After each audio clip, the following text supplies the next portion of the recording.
The dark story of America's largest mansion, Biltmore. Christmas, 1895. Snow. Beyond the gates in the Blue Ridge Mountains stands a house that doesn't feel like a house.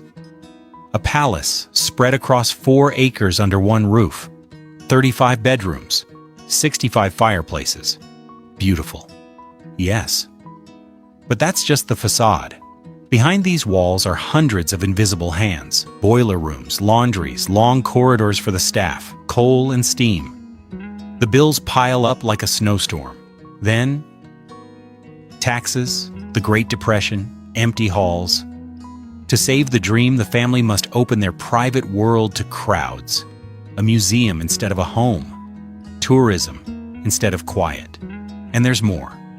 Female leadership, bold decisions, and a price you don't see on postcards. Can beauty make you immortal? If it slowly eats your life?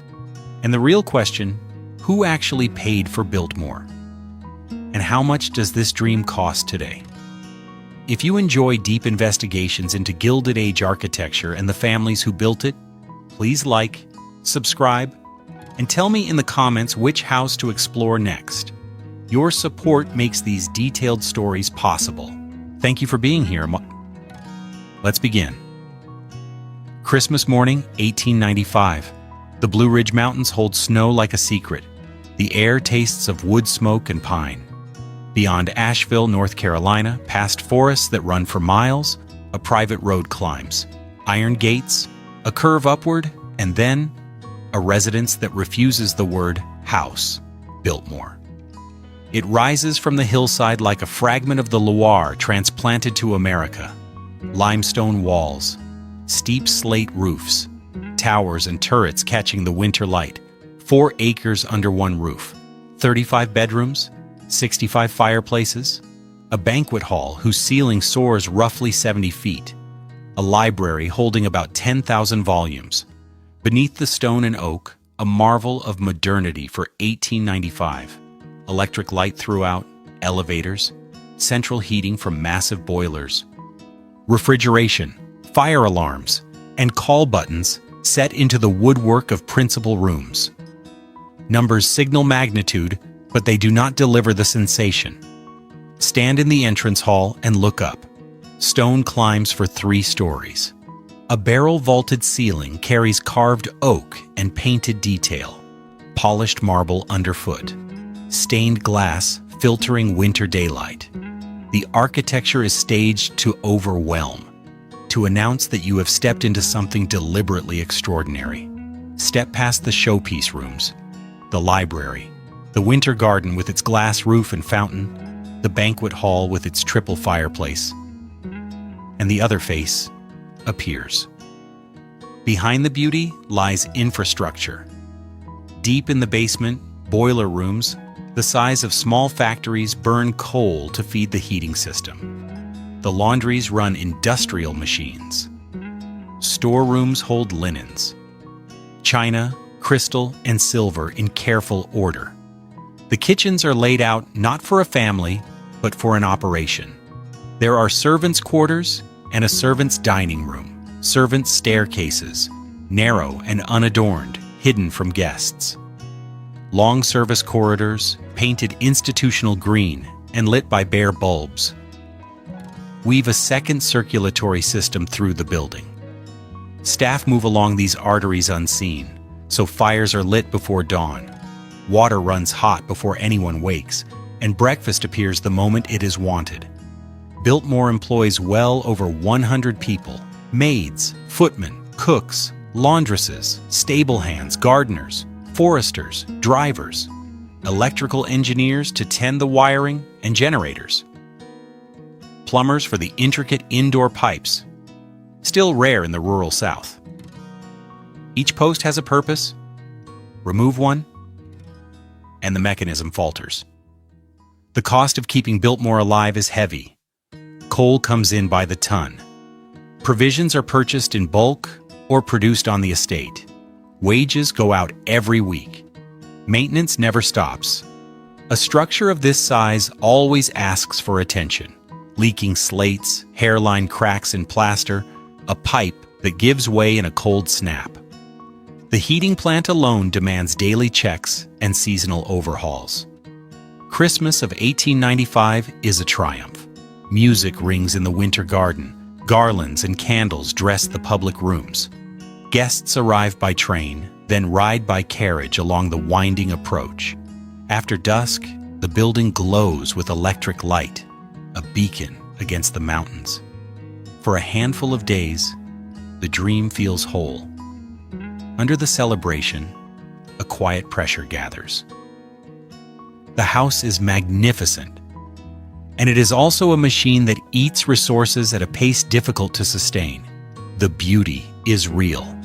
The cost is real. Together, they will govern every choice that follows. An unspoken question, present that morning, and sharper with each passing year, begins to form. How long can this last?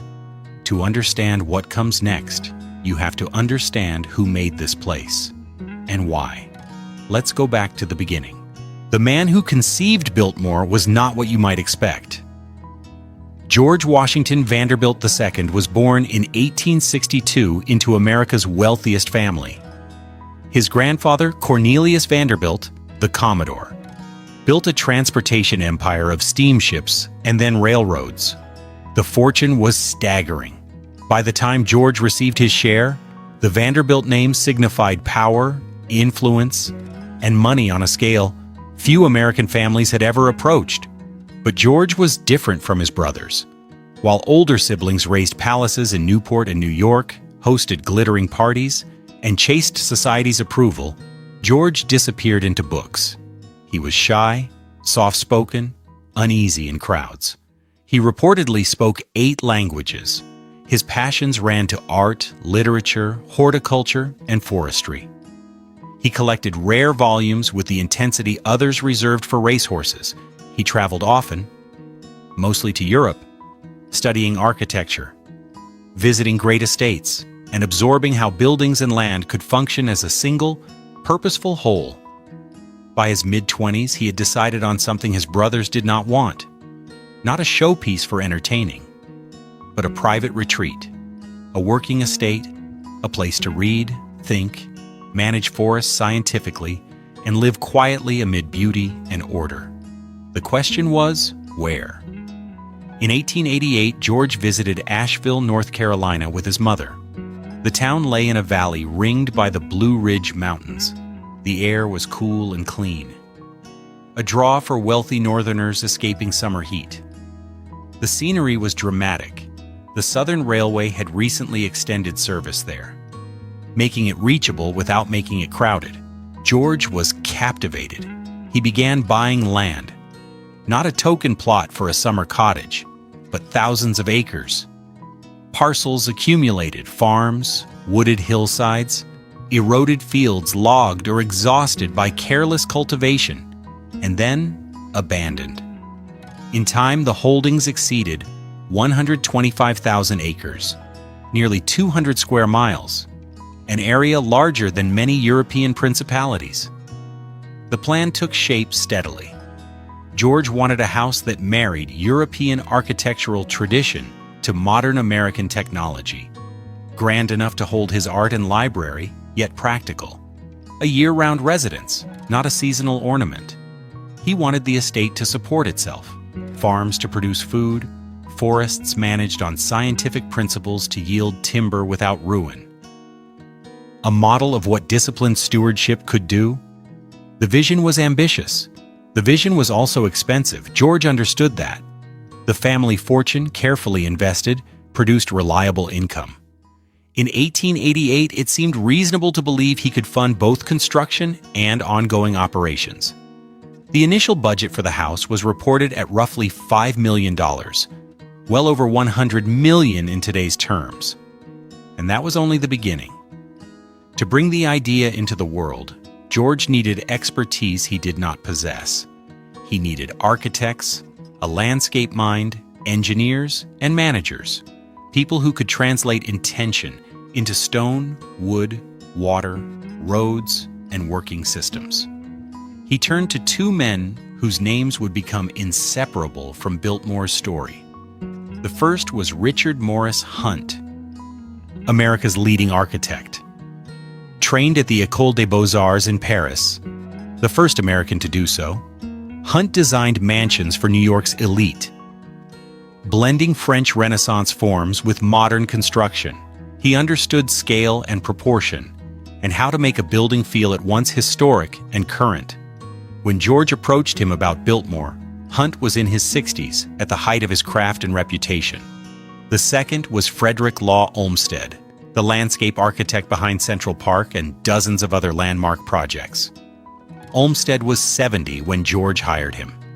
His philosophy was firm. Landscape is not decoration. It is a living system. Plants, water, topography, soils, and views must work together. The goal is not to conquer nature, but to reveal its potential through informed, patient intervention. Together, George, Hunt, and Olmsted formed the core team. The dream had a visionary. Now it had designers. The next step was to build. That would demand resources, logistics, and human labor on a scale North Carolina had never witnessed. Building Biltmore was never a matter of hiring contractors and waiting. The scale of George's vision demanded planning that bordered on the military. Richard Morris Hunt arrived in Asheville and immediately grasped the challenge. The site, a plateau above the French Broad River ringed by mountains, was dramatic yet remote. Nearby suppliers could not deliver the required quality or quantity. There were no workshops for intricate metalwork, carved stone, or ornamental plaster. Even transportation was inadequate to move materials from distant sources to the ridge. Hunt's answer was methodical. He designed the house in a French chateau idiom, drawing directly on Loire precedents such as Blois and Chenonceau. Proportions were calculated with care. The facade balanced symmetry with lively massing. Corner towers anchored the composition. A porte-cochere provided sheltered arrival. Inside, the plan guided visitors from grand public spaces, entrance hall, banquet hall, library, to progressively more intimate family rooms above. Beauty served function. Every ornament reinforced a structural line, framed a vista, or clarified circulation. Hunt also knew beauty meant nothing if the building could not be built correctly. His drawings specified materials with precision. Indiana limestone for exterior walls, durable, weather-hard, and responsive to carving, oak for interior joinery and floors, marble for fireplaces and accents, copper for the roof, costly but long-lived, chosen to endure for generations. Every piece was numbered, every dimension verified. At this scale, an error was not a blemish, but a liability. Frederick Law Olmsted confronted a different battlefield. His first survey left him dismayed. Decades of logging and careless farming had stripped the thin mountain soils. Hillsides were scarred by erosion. Creeks ran turbid. Native forests, once dense with chestnut, oak, and tulip poplar, had been cut over or cleared for crops that quickly exhausted the ground.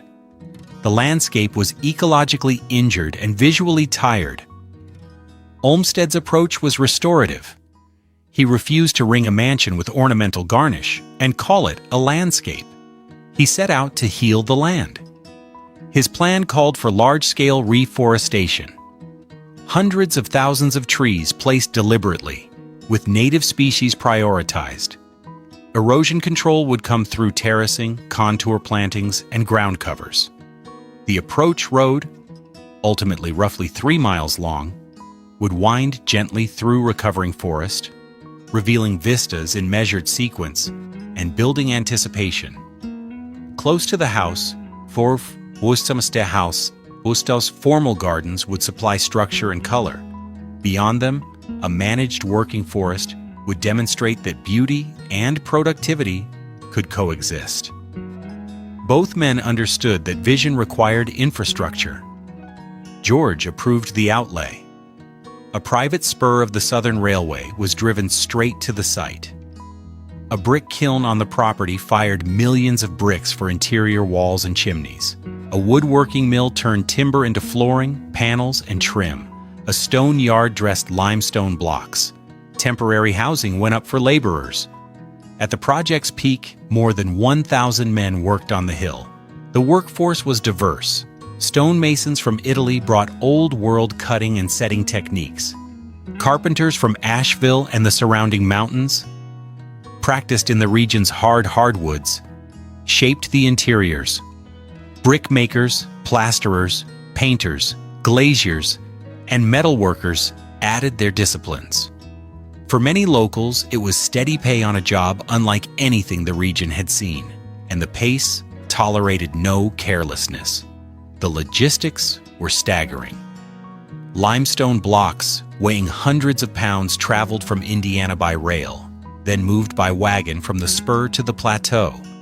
Oak beams, some more than 40 feet long, had to be hauled up mountain roads. Copper sheets for the roof arrived in carefully crated bundles. Every nail, pane of glass, and light fixture was ordered, shipped, inventoried, and installed to Hunt's exact specifications. Hunt and Olmsted worked closely while operating on different clocks. Hunt's house would require about 5 years to raise.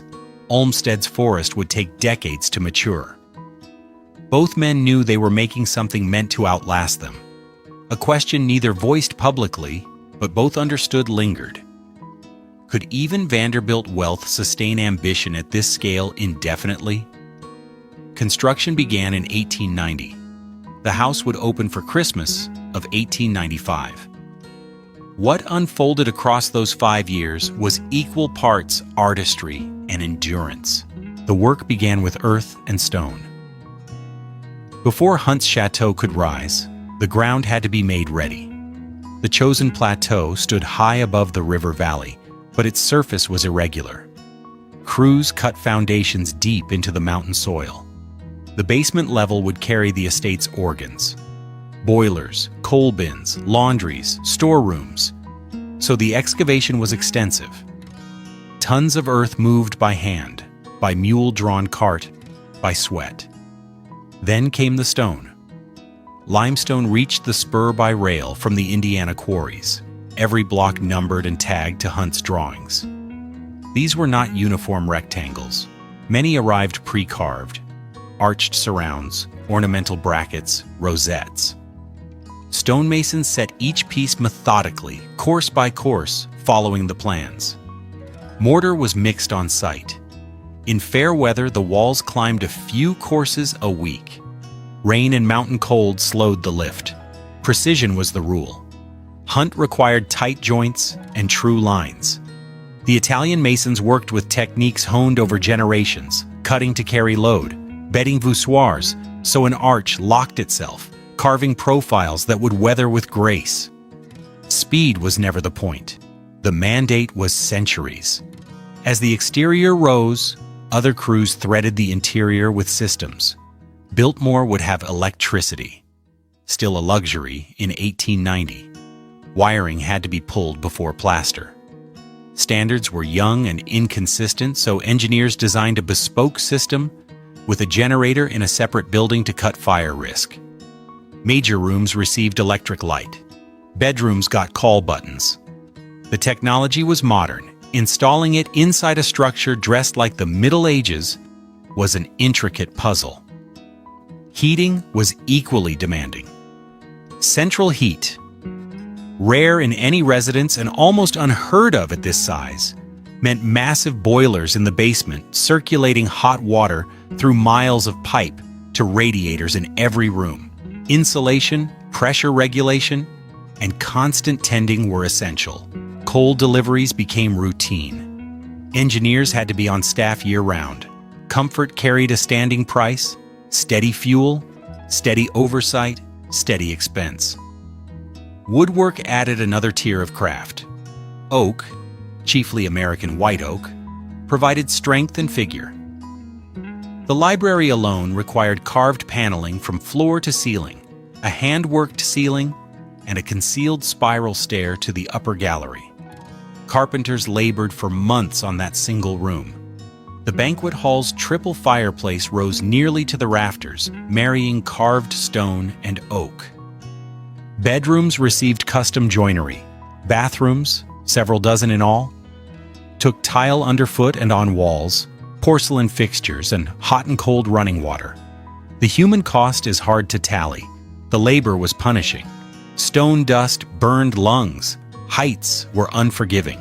Winters bit hard and work slowed, but rarely stopped. Men put in 6 days a week, 10-hour days. Some slept in temporary housing on the estate. Others walked miles from Asheville each morning. Payroll ledgers in the Biltmore archives record hundreds of names. Stonemasons earned more than common laborers. Skill commanded a premium. Carpenters and plasterers drew day rates. Women staffed the estate kitchens and laundries, feeding crews and washing their clothes. For 5 years, this was a temporary town, held together by Vanderbilt money. And then, when the house was ready, it thinned and scattered. By 1894, the shell was tight. The roof, copper sheets carefully seamed, was on, destined to weather into that blue-green bloom. Inside, plasterers closed walls. Painters laid down coat after coat on trim and ceilings. Electricians tested circuits. Plumbers pressure-tested lines. Tile setters moved from bath to bath. Furniture was ordered from shops and makers. Art was purchased or brought from George's collection. Books came out of crates and onto shelves. Christmas of 1895 was the date. The house had to receive guests. It did. And even as the last fixtures went in, another part of George's vision was only beginning. The part designed to outlast the house itself. The forest needed attention. The house was finished. The forest was broken. That first Christmas, George stood in his library, surrounded by roughly 10,000 volumes, and looked out on land that unsettled him. Close in, Olmsted's work was thriving. The approach road curled through carefully restored woodland. The formal garden supplied structure and color. But beyond that cultivated ring, the wider estate told a harder story of decades of damage. The mountains had been cut carelessly. Lumber companies took the best trunks and left slashed to rot or burn. Farmers cleared steep slopes for corn and tobacco, crops that drained the soil within a few seasons, then abandoned fields when yields collapsed. Erosion tore gullies down the hillsides. After every storm, the streams ran brown with silt. The native forest, once rich with American chestnut, a cornerstone species for wildlife and valuable timber, was fragmented and in decline. George wanted more than a handsome view. He wanted a living, productive forest, proof that science could restore abused land while generating steady income. Properly managed timber could help offset the estate's operating costs. To do that, he needed a new kind of expertise. He needed a forester. There was a problem. In America, forestry as a profession barely existed. Europe, especially Germany, had practiced scientific forest management for generations, with schools, trained specialists, and tested methods. America had loggers and timber barons. The difference was fundamental.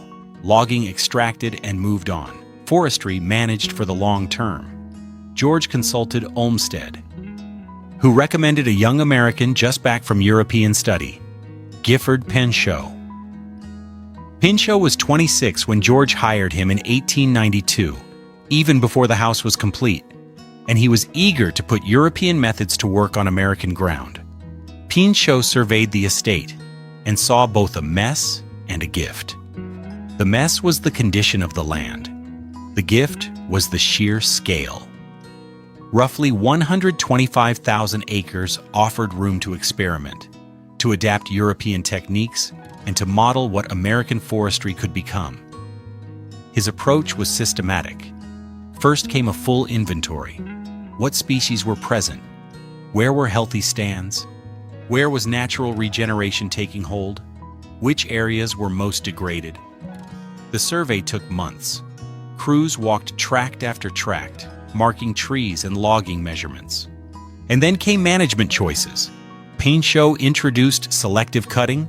Instead of wiping entire hillsides, crews would harvest mature trees ready for the saw, leaving younger growth to climb into the canopy. That kept forest cover, reduced erosion, and protected future yields. He laid out fire breaks to keep wildfires from racing unchecked. In the worst areas, he launched reforestation, planting thousands of seedlings. White pine, yellow poplar, and oak, chosen for local fitness and commercial value. This was practical work, not decoration. Pinchot hired local men to plant, thin, and conduct controlled burns that cleared ladder fuels and lowered fire risk. He cut roads and trails to reach remote compartments. He tested techniques and kept records. The Biltmore Woods became a living laboratory. Pinchot did not stay long. By 1895, he accepted a federal post and would eventually become the first chief of the United States Forest Service. Biltmore had been a proving ground. Practices refined here would shape national policy for decades. George replaced him with Carl Schenk, a German-trained forester with both classroom rigor and field experience. Schenk continued the program and pushed it further. In 1898, he founded the Biltmore Forest School, the first forestry school in America. Students lived on the estate and learned by doing, marking trees for harvest, calculating timber volumes, laying out roads, conducting prescribed burns, studying soils, and diagnosing tree diseases. The school ran for 15 years. It trained hundreds of foresters who carried scientific management across the country. Some into state and federal agencies, others onto private timberlands. A simple idea began to spread. Forests could be productive and sustainable, and deliberate care outperformed exploitation over time. Arguably, this was George's most consequential achievement. The house dazzled visitors. The forest changed an industry, but both house and forest demanded constant funding, and that funding, steady for now, still hinged on George's ability to pay. The bills kept coming. Christmas of 1895 arrived with snow and anticipation. The house was ready. Fires glowed in the hearths. Electric light washed the rooms. The winter garden, under its glass roof and central fountain, wore seasonal greenery. The banquet table stood laid for guests. Music moved along the corridors. For George, this was the moment the vision turned tangible. Guests came by train to Asheville and then in carriages up the winding approach. The effect was intentional. Glimpses through trees, then the full facade revealed at once. They stepped down beneath the porte-cochere and into a space meant to overwhelm. The entrance hall lifted for 3 stories. Stone walls, carved oak, stained glass, polished floors. The scale announced that they had entered something extraordinary. George was a quiet host. He did not imitate the Newport excess of his siblings. Biltmore's gatherings were smaller and more considered. Visitors explored the library with its hidden stair and rare books, the winter garden with tropicals thriving under glass in deep winter, the banquet hall where the ceiling soared roughly 70 feet, the basement bowling alley, and indoor pool. What impressed as much as architecture was technology. Switches that brought light instantly, elevators gliding between floors, hot water in every bath, central heat smoothing the temperature of a building the size of a small museum. Beneath the celebration, practical reality never left the room. The house demanded constant attention. More than 100 staff kept Biltmore alive. Maids cleaned, changed linens, and guarded the finish of every surface. Footmen served meals, stoked fires, and answered call buttons. Cooks fed family and staff. Laundresses wrestled mountains of sheets and clothing. Engineers tended boilers and electrical gear. Groundsmen held the gardens and approached road in order. Stable hands managed horses and carriages. Foresters looked to the woodland. Each worker drew wages. Each department ate supplies. Coal arrived by the carload to feed the boilers. Provisions were bought in bulk, or grown and processed on the estate's farms and dairies. Maintenance never slept. A structure this large always had a slate to reset, plaster to mend, a pipe to replace, a circuit to diagnose. Every fix required skilled hands and materials. The monthly operating costs were substantial. George had expected that. His share of the Vanderbilt fortune yielded income from railroads, real estate, EST, and finance. By any measure, it was considerable. The question was whether it was enough. George kept careful books. Ledgers in the archives itemize everything: salaries, coal, food, repairs, taxes, insurance. The figures are precise and daunting. The estate's productive arms were meant to shoulder part of the load. The dairy turned out milk, butter, and cheese. Gardens and glass houses supplied vegetables year-round. Orchards provided fruit. The forest, under Schenck and his students, began to generate timber revenue. These streams mattered, but they could not equal the cost of operating the house itself. George believed he could hold the balance. He had resources and resolve. He loved Biltmore, the hush of the library, the mountain views, the proof that scientific forestry could heal land. This was retreat, vocation, and legacy at once. Yet the pressure was real. Each month brought bills. Each month funds moved to meet them. The house was magnificent. The house was also a machine that burned money at a rate even Vanderbilt wealth might not sustain forever. George's answer was discipline. He avoided spectacle. He limited guest lists. He invested in productivity. Expanding farms, refining forest work, hunting for efficiencies wherever he could find them. The hope was simple. Over time, the estate would carry more of itself. For about a decade, the balance held. The house functioned, the forests improved, the settlement beyond the gates. Biltmore Village, created to house workers and provide services, became a tidy community with church, school, shops, and cottages. Wages were fair by contemporary standards, housing decent, management paternal, but for the era, comparatively enlightened.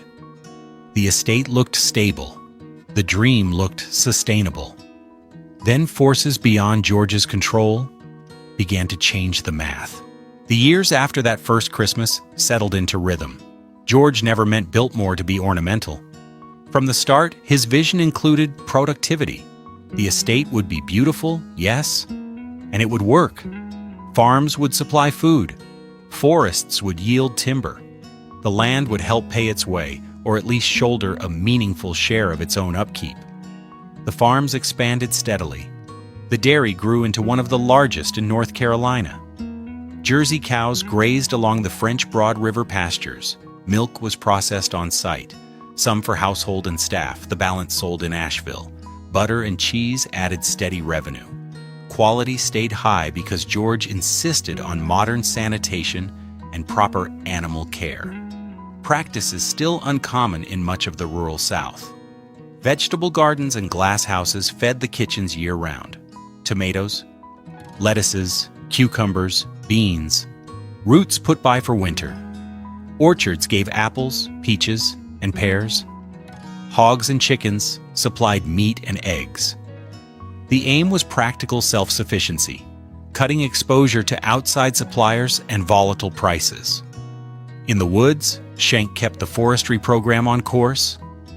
Selective logging provided a reliable trickle of timber to local mills. Not spectacular, but consistent. More importantly, the forest was knitting back together. Erosion slowed as ground cover returned. Wildlife crept back.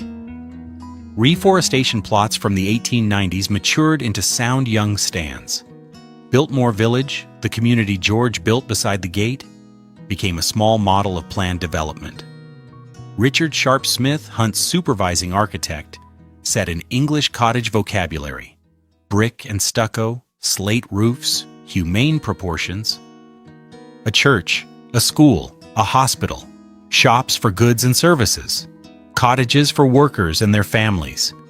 George's labor policy was paternalistic, yet comparatively progressive for its time.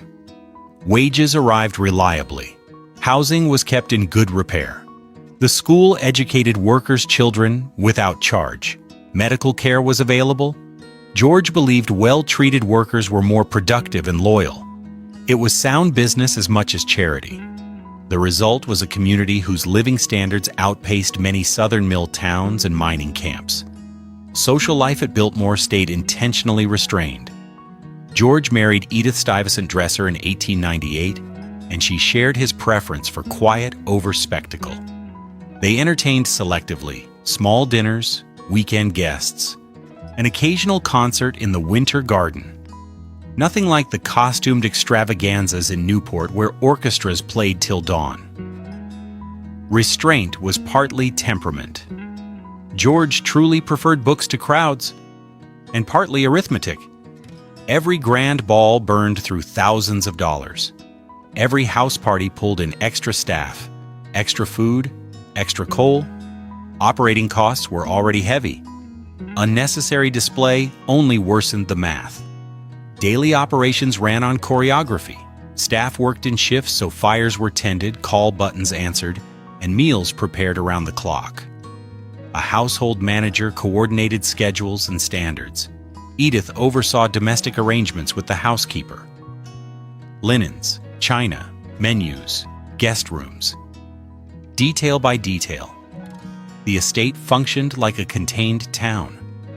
Supplies rolled in by rail on the private siding. The blacksmith shop repaired tools and tack. The carpenter shop built furniture and handled joinery repairs. The garage housed motor cars. George was an early adopter and saw that automobiles would overtake carriages. For a time, the system worked. Investment income covered the remaining deficit. Farms and forests contributed. The estate employed hundreds, supporting families across the region. Biltmore became Asheville's largest employer and a point of civic pride. Yet the balance was delicate. Cash had to move in an unbroken stream. Any shock to George's investment income, a market slide, a recession, would bite immediately. There was little safe room to cut without shuttering parts of the house or dismissing staff, steps that would undercut the estate's purpose. George managed with care, watching expenses, chasing efficiencies, refusing waste. He hoped the estate's productive capacity would keep growing as costs steadied. He did not foresee two oncoming shocks, one fiscal, one personal, that would bend Biltmore's trajectory. The first came from Washington. By 1910, Biltmore had reached a kind of equilibrium. The house had been running for 15 years. Systems were settled. Staff knew their roles. Farms were productive. Forests, under scientific management, produced steady timber income while visibly recovering from decades of abuse. George and Edith had a daughter, Cornelia, born in 1900. The family lived quietly, winters at Biltmore, and summers traveling or staying at other properties. The estate looked stable. The dream felt secure. Then Washington changed the rules. In 1913, Congress ratified the 16th Amendment, creating a federal income tax.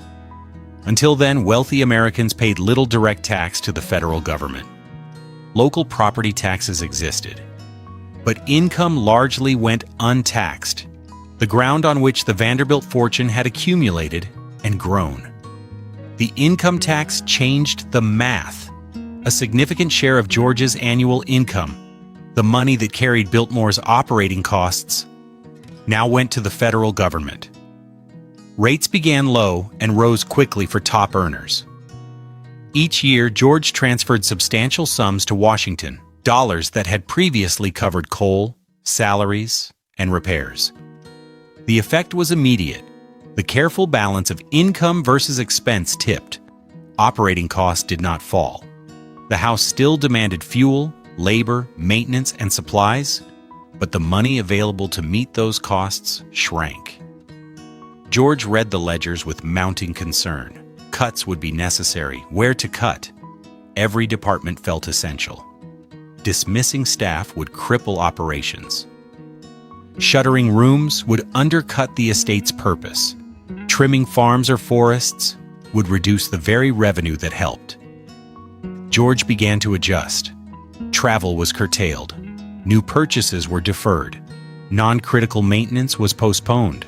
Vacant positions were not always refilled. The changes were incremental and cautious, intended to preserve core function while easing cash outflow.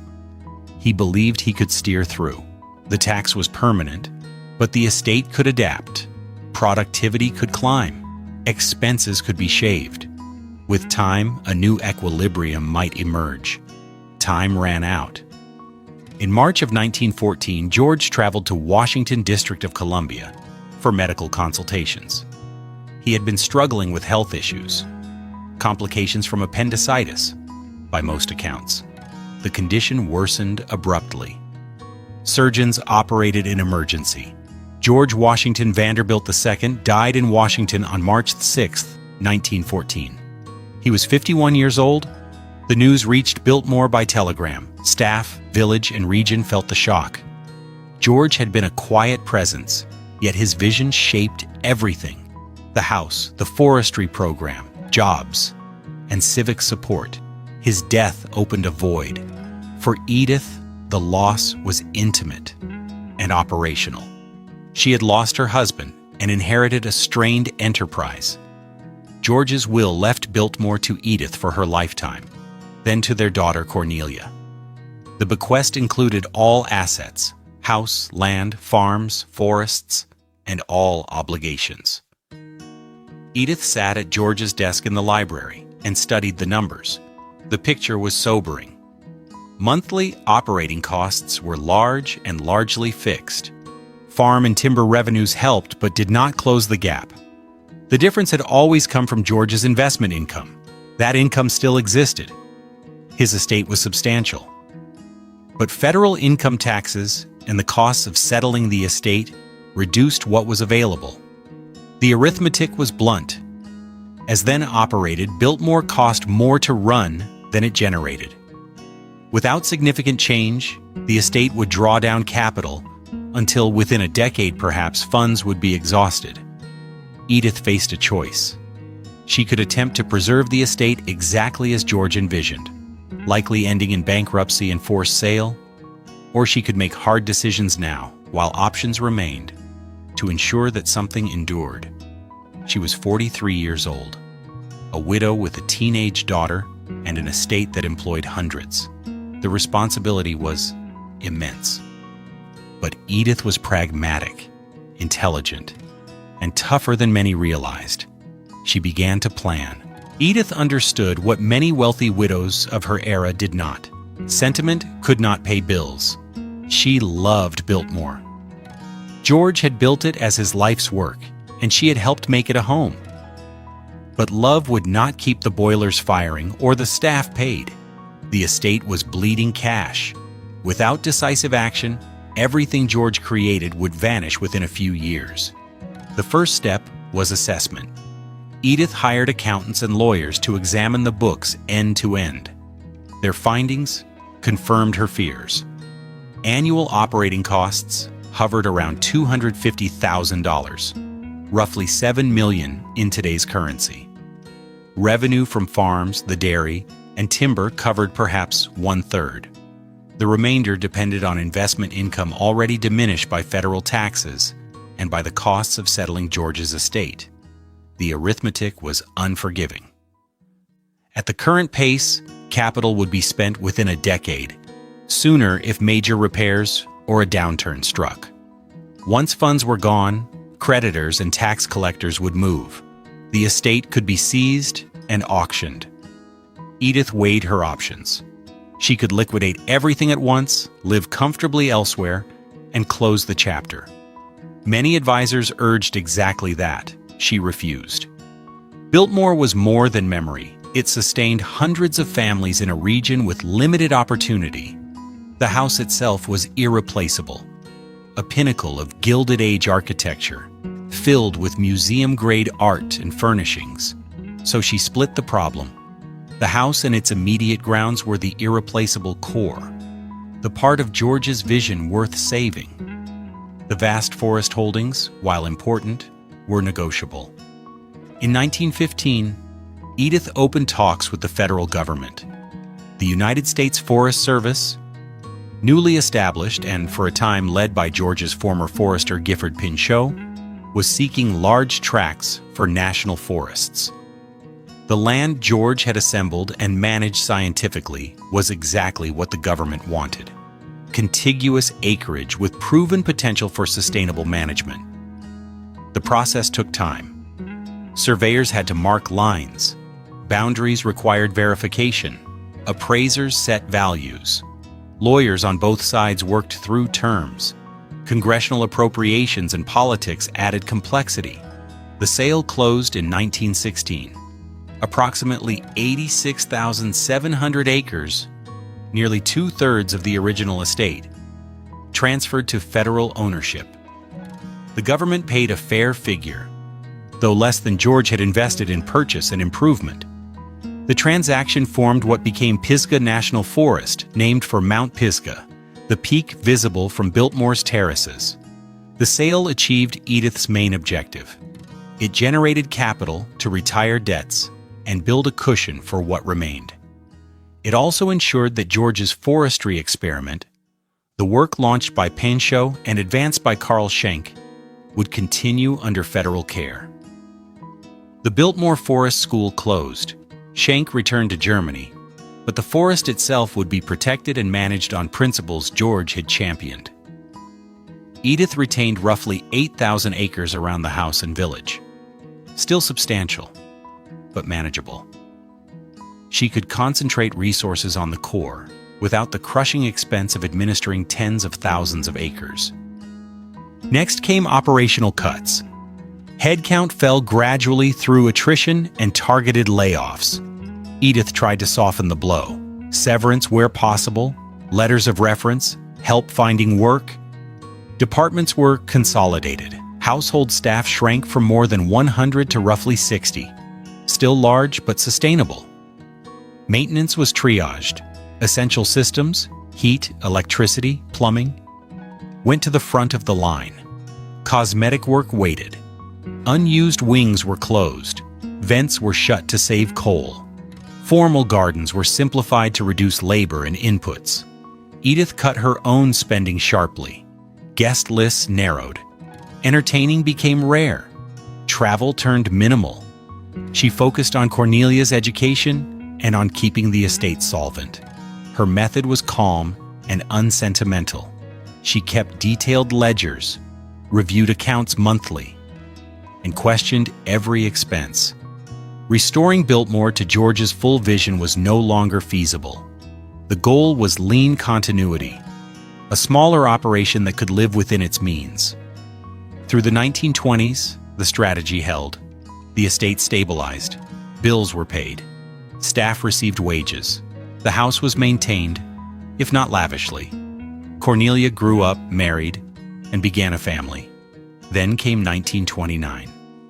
The stock market fell, the Great Depression began, and Edith faced her next crisis.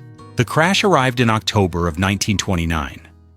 Stock values collapsed, banks failed, businesses shuttered, unemployment soared. An economy that had felt prosperous and steady through the 1920s revealed its fragility. Fortunes evaporated. Even well-diversified families watched their assets shrink. Biltmore was not immune. The investments that underwrote the estate's operating income lost value. Dividends thinned or stopped.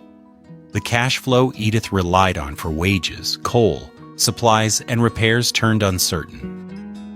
At the same time, the Depression gutted Asheville and the mountain counties. Tourism, growing through the motor-age 20s as Americans took automobile trips into the Blue Ridge, vanished almost overnight. Vacations were a luxury no one could afford. Hotels stood empty. Restaurants closed. Shops strained to survive. Unemployment in the area rose past 20%.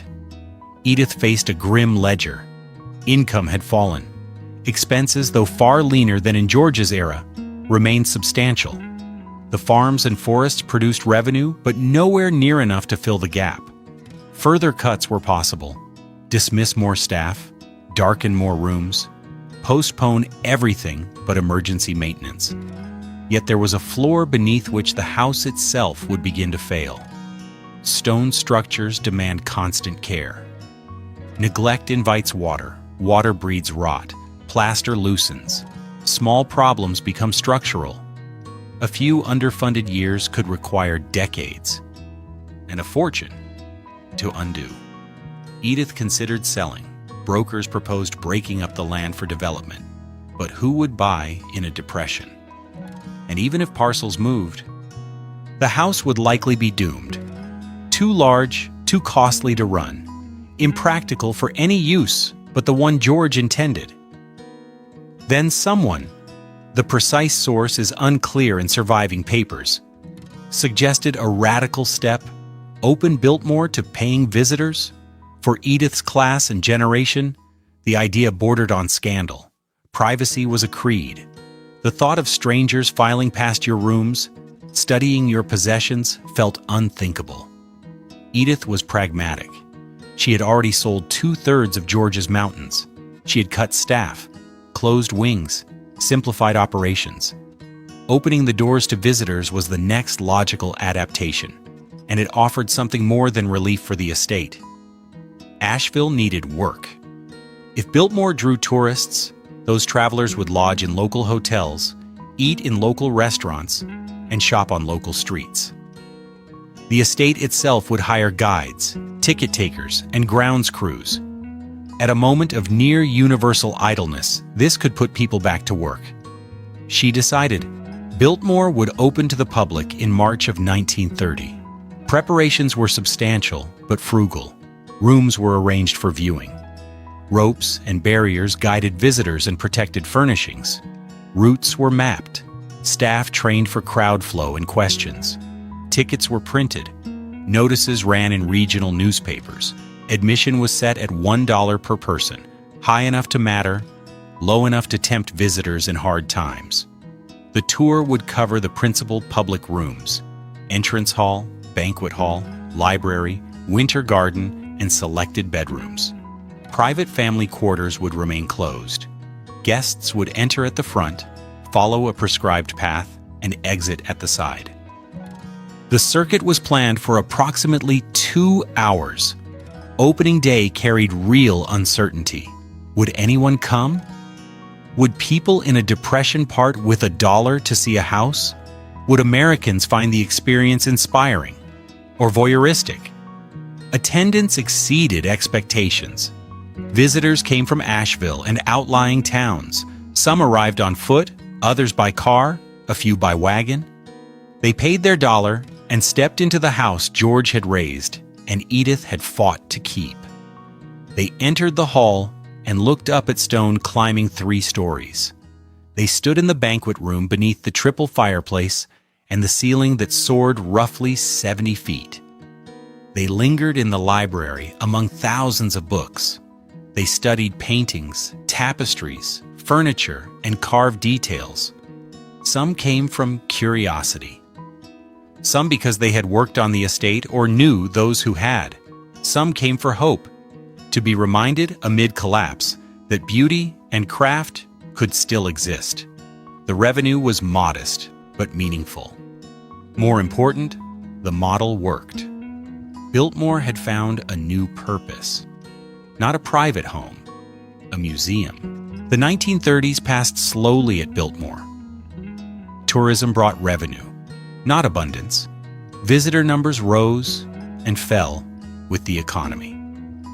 In the worst Depression years, attendance was thin. As the late 30s improved, more people came. The estate stabilized without prospering. Edith balanced maintenance against ticket income, aware that a single bad season could trigger a crisis. Then came December of 1941, Pearl Harbor. The United States entered the Second World War. tourism halted almost at once. Gasoline was rationed. Rubber was scarce. Civilian automobile travel became difficult, then nearly impossible for leisure. Young men left for service. Families focused on getting by, not going away. The visitors who had carried Biltmore through the Depression vanished. Edith faced another financial cliff. This time, an unexpected option appeared. The National Gallery of Art in Washington, District of Columbia, had a problem. Its collection, paintings, sculpture, and historic documents of immense cultural and monetary value, needed protection. With the nation at war and fears of bombing or sabotage in the capital, the gallery sought a secure site far from Washington to house its most important works. The requirements were exacting.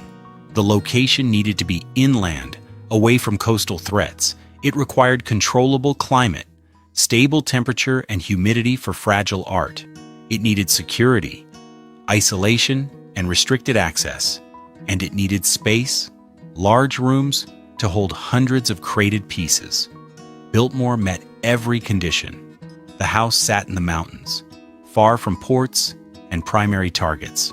Rooms were vast, with high ceilings. The structure was stone and largely fireproof. Mountain air was cool. George's heating system, installed half a century earlier, could regulate interior climate. The estate was private, gated, and reachable by limited roads that were easy to monitor. Negotiations proceeded quietly. In 1942, the first shipments arrived. Trucks rolled in at night bearing wooden crates stenciled only with numbers. Guards accompanied them. Crates entered through service doors and were carried to secure rooms. Chiefly the first-floor music room and several large upstairs bedrooms with minimal windows, stable temperatures, and ample floor area for safe stacking. The contents were extraordinary, though few at Biltmore knew specifics. The crates reportedly held works by Rembrandt, Raphael, Vermeer, and Gilbert Stuart, including Stuart's iconic portrait of George Washington, the image on the $1 bill. Paintings worth, in the aggregate, millions of dollars, sat in darkened rooms while war burned overseas. Security was discreet. Armed guards patrolled, dressed in civilian clothes to avoid attention. Staff understood that something important was stored and were told not to discuss it. Edith herself rarely entered the storage rooms. Representatives from the gallery visited periodically to verify temperature and humidity and to inspect conditions. The arrangement continued through 1942, 1943, and into 1944. A house built for beauty and entertaining now served as a vault. The winter garden fountain still whispered. Lights still glowed in the library. But the halls were quieter than they had been in decades. Few visitors, minimal activity, guards on rounds, and crates holding a portion of America's artistic inheritance. For Edith, the arrangement carried several benefits. The government paid rent, not a fortune, but reliable income while tourism had ceased. Federal guards effectively secured the entire estate at no cost to her. Most of all, the partnership affirmed Biltmore's significance. The house was not merely a relic of Gilded Age excess. It was a national resource trusted to protect culture in crisis. The war in Europe ended in May of 1945. The war in the Pacific ended in August. As peace returned, the National Gallery began retrieval. Crates were loaded, trucks departed for Washington, and the rooms at Biltmore were emptied, cleaned, and restored to their former uses. The art survived the war unscathed. Biltmore proved its worth not only as home or attraction, but as guardian of beauty in darkness. The house had found another purpose: protector. And in that role, Edith recognized something essential. Biltmore could serve. If it could serve, it had value beyond George's original vision. If it had value, it deserved to endure. The question became how to secure that endurance permanently. The post-war years brought new pressures and new thinking. Edith guided Biltmore through the 1940s and 1950s, building tourism as automobile travel resumed and the middle class grew. But she was aging. Born in 1873, she was in her 70s by the early 1950s. The question of Biltmore's long future could no longer be deferred. Her daughter Cornelia had married and divorced and spent long stretches away from the estate. The next line, Cornelia's sons, George and William Cecil, would inherit responsibility and, with it, the decision of what Biltmore should become. There was no obvious path. The house was vast, costly, and increasingly complex to maintain. Tourism, the model Edith had pioneered, generated revenue but not the kind needed for large-scale capital work. The estate existed in a precarious balance, solvent yet brittle, one major failure away from crisis. In 1963, Biltmore was designated a National Historic Landmark, a formal recognition of its architectural and historical weight. Prestige came with obligation. This place could not be allowed to slide into genteel ruin. Its preservation mattered beyond the family. William Cecil, taking primary charge, understood that survival required professionalization. Biltmore could not function as a private home occasionally open to callers.